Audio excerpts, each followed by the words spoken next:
Good morning, everybody, and welcome back to the J Lounge. Of course, you guys know I am your hostess with the most, Miss J, aka Miss Simone Jackson, here to bring you guys another wonderful episode of the J Lounge.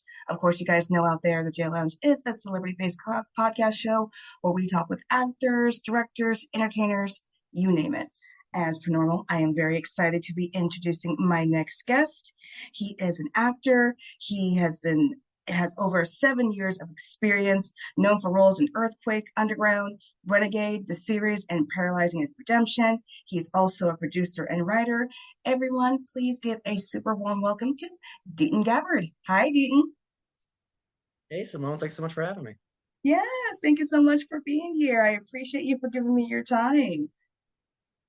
Absolutely. I love going on podcasts and talking about my projects, so this should be fun. Yeah, absolutely. So I'm going to go ahead and fire the first question at you, Deaton. I want to know what began your passion for acting?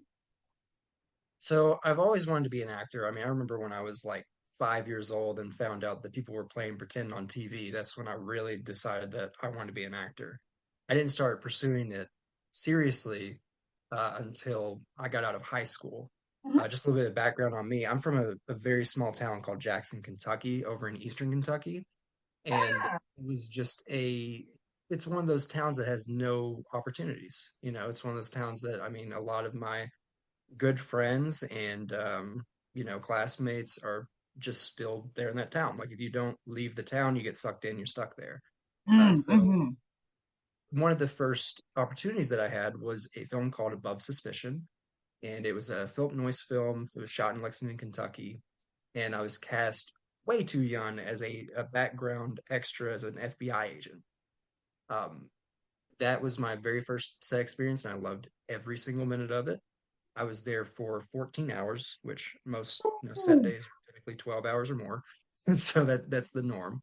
Didn't know that at the time, but I loved every single second of that 14 hours. And so it was that moment on that I wanted to figure out, well, how can I get into this and do this professionally?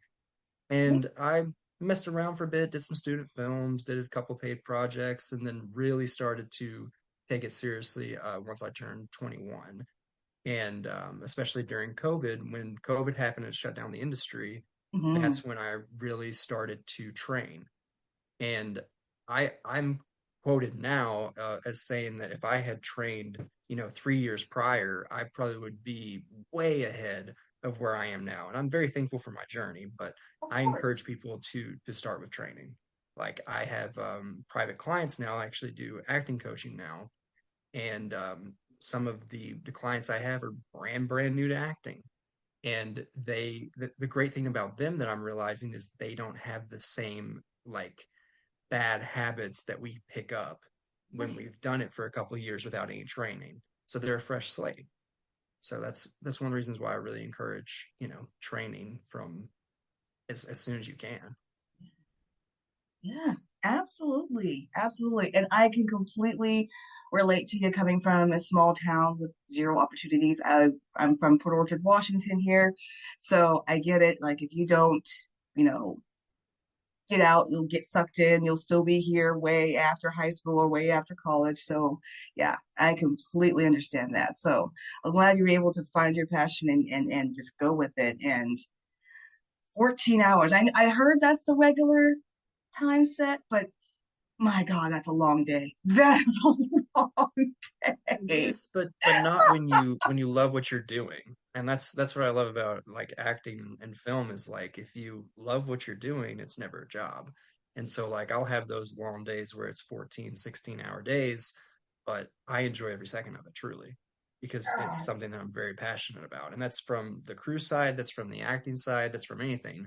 I would much rather do a 14 to 16-hour day on a film set rather than do even an 8-hour day working a regular job at a factory. That's just how I'm wired. Touche. Touche. No, that's fair. That is absolutely fair. And I have to agree with you on that. At least with the being on set, you're having a chance to, be creative and express creatively and being around other people like that. So yeah, I get it. When you're in a office space, you're constricted for 8 hours and yeah, no. Totally fair. Totally fair. Going on to the next question, who are three individuals who have influenced your career in what ways? That's a great question. Um, I'd have to say one person is Dwight Turner. He's a another actor that's from Kentucky as well. He kind of got more of his start when he moved to LA, but he moved back to Kentucky and he's become a prolific producer and casting director as well as actor, um, that has really influenced me, kind of showed that I can do it. You know what I mean? You always have to have the people that are above you that are doing it. Like I want to be that for other people as well. I want to be the ones like, hey, I got out of Jackson. Now I'm living in Atlanta. Now I'm gonna be, doing these films and on network TV and like if I can do it, then you can do it kind of thing. And that's Yeah. what he was for me because very early on, I booked a 12 episode TV series called The Pact. It's available now for free on YouTube and I played a high school quarterback that had a drug addiction problem, was also peddling drugs, and he played my dad. And so, Oh, because of that relationship that we built on set, since then he's kind of stayed in my life, and he's been a role model for me, and I've learned a lot from him. Second person would be Jeffrey Reddick, who is the writer and creator of Final Destination. He was from Breathitt County, graduated Breathitt County, which is where Jackson is, and I remember that I was in, I think, eighth grade or seventh grade, and he was a speaker at one of our like um, honor society or academic boosters or something like that. I forget what it was exactly, but I'll never forget that he showed up. And to that point, I didn't know horror films or anything. I didn't know that anyone from Breathitt County had quote unquote made it, and that was a major, major franchise. I mean, they just had Final Destination Bloodlines that came out, and it made a ton of money. So it's still relevant to this day. And that was the first time that I was like, oh, someone from Breathitt County made it. Like, if he can do it, I can do it. And you need that encouragement, especially when you're in a small town. I'm sure you know exactly what I'm talking about, Simone. yes, I do. Um, Yes, I do. and it and the crazy thing about that is it came full circle. I have a podcast as well, podcast of traveling actors, shameless plug, and he actually is on our third season. So I got to talk to him on the podcast after meeting him at a premiere for a Friends movie, New Fear's Eve, that he was also in. So it was really cool to meet him, and they say never meet your heroes, but I mean, so far the heroes that I've met, they've been really good people. So I don't know if I believe that. And then the third person that has really influenced me is my mentor, Alex Collins. He's a phenomenal actor. He also is a acting coach, a teacher. He's got a community that's called the Actors Boot Camp and what's called Mastermind. And Mastermind was something that he most recently did that he basically just wanted to do the next level up for actors. So rather than just having like individual coaching, it was an all around year long program, almost like a year long online conservatory, where it's really focused on there's just 8 to 16. Well, there's two groups of eight, so it was 16 total, but two groups of eight of actors. And every week we work on different scripts, we work on different genres, we fine tune our abilities. He had industry guests every month. We had monthly chats. Like it was an amazing experience, and he's still a very big influence in my career, even outside of Mastermind. Now he's just a really good friend at this point. But he's also on the podcast, so we have him on our podcast in season three that's releasing later this year as well. That's awesome. And yes, I completely understand how it feels to see someone that made it out of your small town, made it big, and, makes a name for yourself. So it is inspiring to see it because you're like, oh my gosh, someone made it out of this small town, got an opportunity as now, one of the biggest names in entertainment or whichever, industry you decide to go to. So um, I completely relate Yeah, to that. absolutely. Yeah, And I the can. great thing too about that is it was almost like progressively like meeting Dwight's like, oh, okay, I can do that. Maybe I should move to LA. Meeting Jeffrey was like, oh, he had really good success. And I mean, he did it for, 8 to 10 years or whatever before he had something that really popped. But then meeting Alex, the great thing about Alex is he's very realistic. So like he grounds you. So everything that you do is very calculated. Like you pick specific headshots, you pick specific opportunities to Mhm. showcase your skills and kind of match your headshots. Even like this year, whenever I did a consultation with him at the beginning of the year, he was very realistic. I just moved to Atlanta back in November of last year, and so anyone else would be like, "Oh, you're gonna book your first co-star, you're gonna get a network TV show or something like that." And he's very realistic, where he's like, "The only thing that I want you to focus on this year is submit to agents, get signed by an agent, and then get as many auditions as you possibly can, and be seen by as many casting directors as you can. We're not even caring about bookings. I don't want a goal to be a booking. I just want you to be seen because people need to know you." So his kind of philosophy is something that is very real. He also Yeah, talks about like how important it is for work-life balance. Like acting can't just be all that you do. In fact, that's very boring as an actor because then you'll have no life experience. right. But this is true. That's absolutely true. That's really a good philosophy to take in because it's true. You got to have that work balance, work life balance. Is super super important, especially as an actor, because you need, life experience, a break to be able to, you know, fulfill your creative tank and be able to, be as a versatile actor. So I completely understand. So yeah, absolutely. Going on to the next question, what type of stories are you most interested in bringing to the forefront as an actor? It's a great question too. So it really comes down to the storytelling and the script for me. Like I've turned down roles, especially now, if I don't like the script. For example, the one that you kind of approached me with was the Paralyzing Redemption.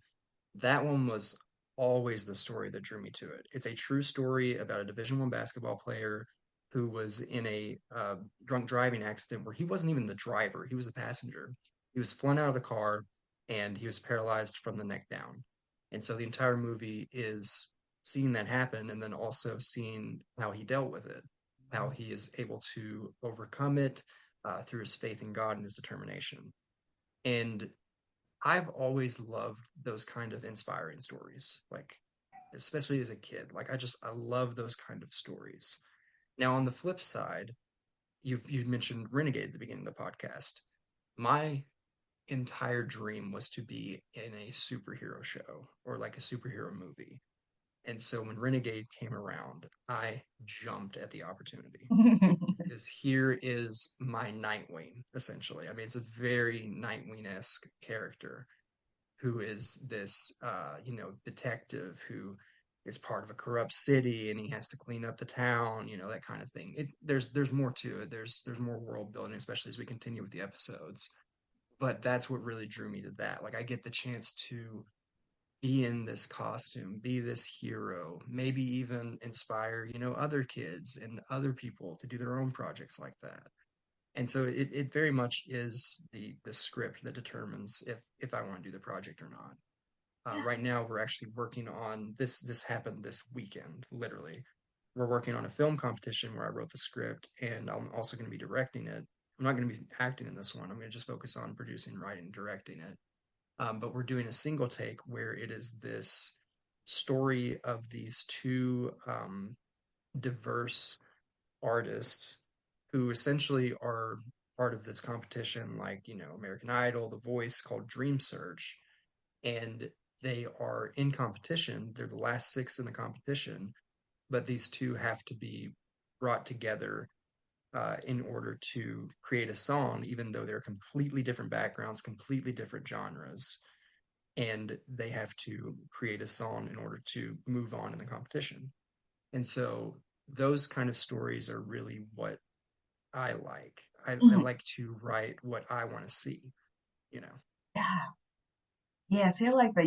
Yeah, you want to write what you want to see, and I agree with you. Stories like the ones that have the most vulnerable, like they're most human. Those are the ones I would like to see too. Um, I like a good old fashioned, superhero series or show, but I do prefer the movies and TV shows with that um, fighting spirit mixed with that, human emotion, if that makes sense. Oh, definitely. And then on the opposite side, I also like to play the psychotic and the villain because those are just fun roles, like bystanders. I heard a lot of actors do say that because playing the villain, you really get to stretch, you know, a little bit more of the acting ability. Because, can you make a villain, human? Can you make him, can you make the audience understand him? It's a hard balance to do. So, yeah. Oh, yeah. Yeah, this is so true. And I encourage this in my acting coaching as well, because this is kind of the way that I do it. But you always want to find a piece of yourself Hmm. in whatever you do, because there has to be some sort of truth.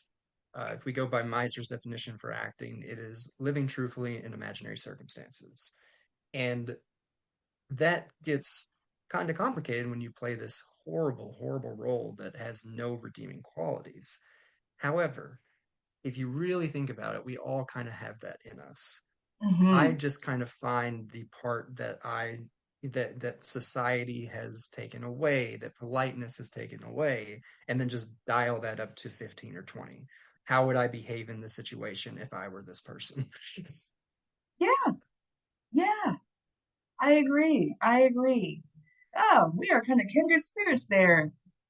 Deaton, we think the same way. I like that. All Absolutely. right. Yeah. Going on to the next question, I want to make sure my audience follows you and your work and your acting work. Where are you on social media? So I'm easy to find. My name's Deaton Gabbard on Instagram. It's at Deaton E. Gabbard. That's also TikTok. On Facebook, you can just look up Deaton Gabbard. And my YouTube, you can look up Deaton Gabbard to see like my reels, and sometimes I'll post, different scenes, different clips, stuff like that. And then you can also follow my production company, which is Cobra Pit Productions with a C. I love that. I love that. So I want to highly encourage my audience. Make sure you follow Deaton Gabbard on all social media. Make sure you follow his reels, his acting work. We want to see more of him, especially in 2026. So make sure you just give a like, give a follow, give a shout out, give support, and make sure you follow his production, Cobra Pits Productions as well. Alrighty, going on to the next question.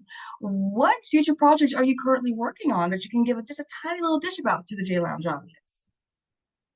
Yeah, so there's a couple projects I'm working on. Like I said, I just kind of got roped into that short film that I mentioned earlier. We're planning on filming that March 28th. We're currently casting for that, where we are looking for a kind of SoundCloud rapper, kind of professional but privileged kind of character for that. That's going to be really the important part we need. And then the second one I'm working on, we're in active development for a feature film, currently titled, but we'll probably not be keeping this title. It's called The Circle, but it's basically a Knives Out meets Saw, and I think it's Ooh, some of our best work yet, just because we are really, really focusing on making this a tight 90 pages, a tight hour and a half movie. The pacing has to be perfect for this to work, and the dialogue just needs to be snappy. So that's kind of what we're really focusing on. yes, yes, and I appreciate you focusing on the pacing because that's super important. I feel like a lot of movies don't understand today is the pacing. It has to certain tone and pacing has to be right in order to grab the audience, in order for the movie to be able to flow, smoothly. So thank you for working on that. I Oh, appreciate of course. that. Going on to the next question, what goals do you hope to accomplish in your career that you haven't yet? So my ultimate goal is I want to be a series regular by the time I'm 35. I turned 30 in June, and then on top of that, just from our production company side, I want to film and release this film that we're talking about, The Circle, and then just continue making films with that production company. Yes, I honestly thought, looking at you, I honestly thought you were at least my age. I'm 33, so you were 29. I honestly thought you were like 33, 34. So I was like, wait, he's not in his 30s yet? Oh my goodness. Not yet. Yeah, ah, that's crazy. I really thought we were the same age. Ah, oh my goodness. Going on to the next question. What has been your favorite role to date?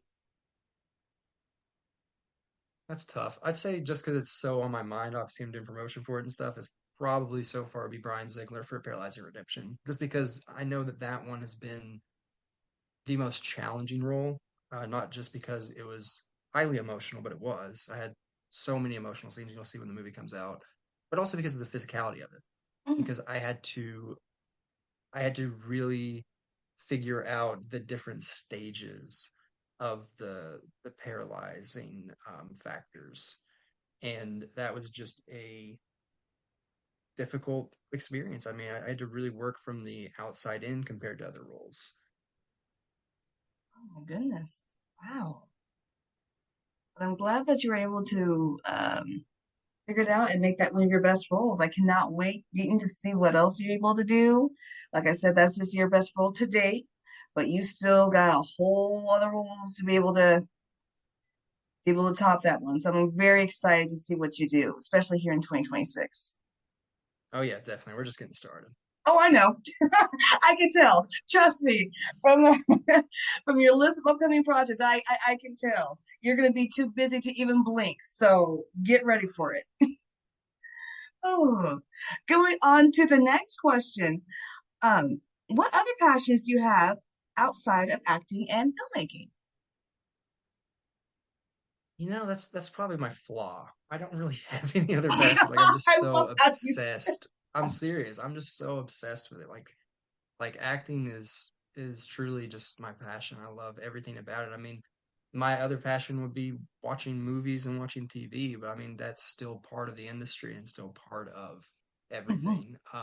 I would say that something kind of surprising is so like when I was younger, I was really into like animation and video game development. Yes. And I'm starting to get back into that. I'm starting to get back into just like watching all these rabbit holes of how to, create games, how to design 3D objects and all that. So I might later on, when I have more time, kind of dive into that as a hobby. Yeah, no, I get it. Anime, that's what I grew up with. And look, I appreciate and respect an actor who lives and breathes the industry. I mean, I just do. Because it's just those type of actors who are always hungry, who are always striving to be better, to go after the role that's really going to stretch them to their limits. So, and I definitely see that for you, Deaton. So I appreciate that about you. I really do. Awesome. All Thank right. you. Of course. Going on to the last question. For aspiring actors who are trying to navigate this very complex industry, what advice would you give them? My advice is to enjoy the journey.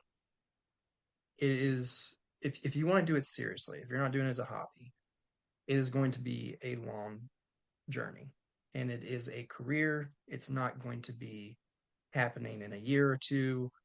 Um, like I said, I've been doing this for 7 years, going on 8. And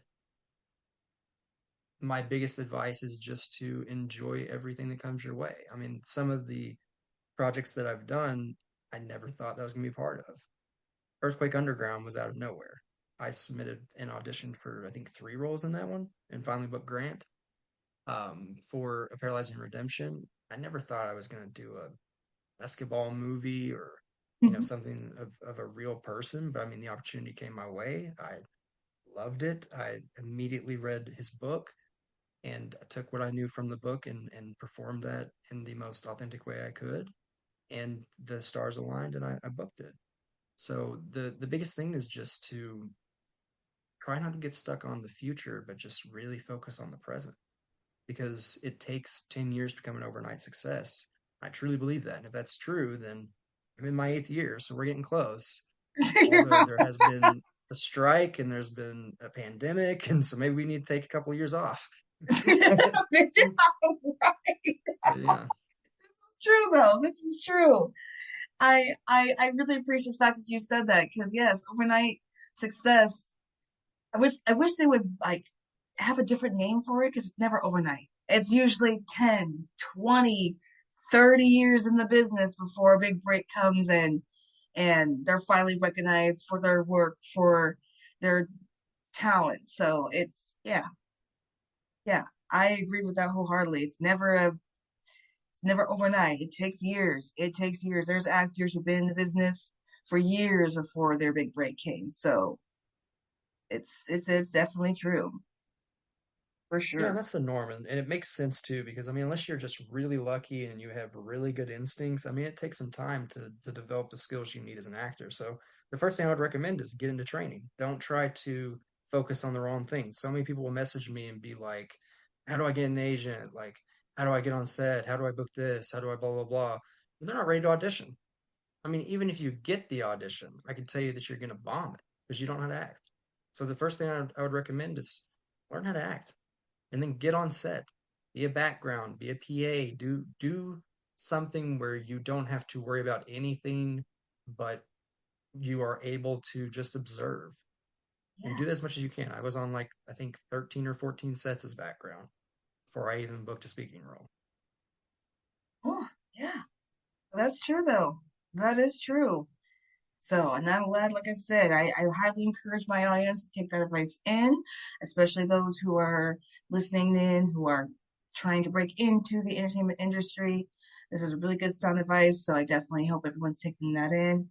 Um, yeah, yeah. Deaton, really appreciate our conversation today. You are definitely a breath of fresh air. You have a clear distinction of who you want to be as an actor, how you want to get there, and I appreciate you giving me, you know, giving my audience really great sound advice, and being here and speaking about your passion today. Of course, and I encourage your audience if they want to hear more, then feel free to look up Podcast of Traveling Actors. We have a video version on YouTube, and the audio version can be found everywhere: Apple Podcasts, Spotify, wherever you get your podcasts. But it's more of this, and we have industry guests that come on and they talk more about this. They talk about how they got into acting or directing or producing or whatever, and they also give the same kind of sound advice about how to do it realistically. I highly encourage my audience to follow that. Yes, especially those who are looking for more information, as Deaton said. Definitely follow that podcast and definitely make sure you follow Deaton. Make sure you check out his work. Like I said, we want to see more of his work in 2026. So make sure you give it a like, shout out, support. Make sure you follow him on all his social medias as well as his production company as well.